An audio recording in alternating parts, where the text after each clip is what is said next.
आज धनत्रयोदशी म्हणजेच धन्वंतरी जयंती, आयुर्वेदाचे भगवंत धन्वंतरी पूजनाचा दिवस। धातूची भांडी खरेदीची बाजारात लगबग।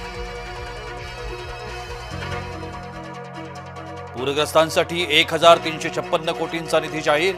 पुणे आणि संभाजीनगर विभागातल्या 7 जिल्ह्यांना निधी।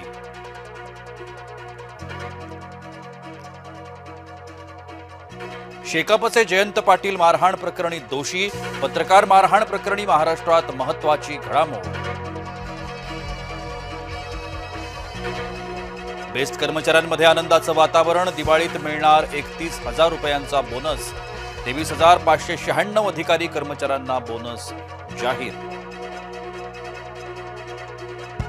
महाराष्ट्रातले वारकरी संतापले। पंढरपुरात विठ्ठल मंदिर कर्मचाऱ्यांना वाटला चिकन मसाला।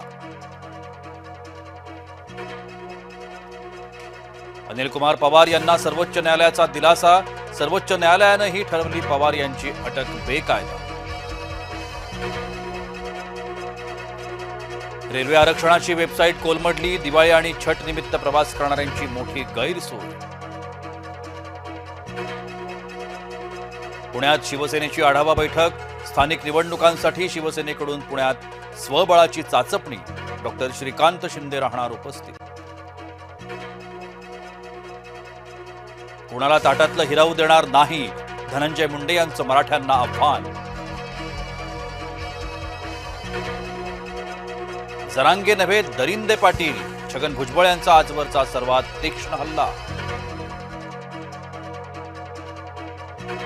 मुळावर उठलात तर मराठे उत्तर देतील, मनोज जरांगे यांचा भुजबळ यांच्यावर प्रतिहल्ला।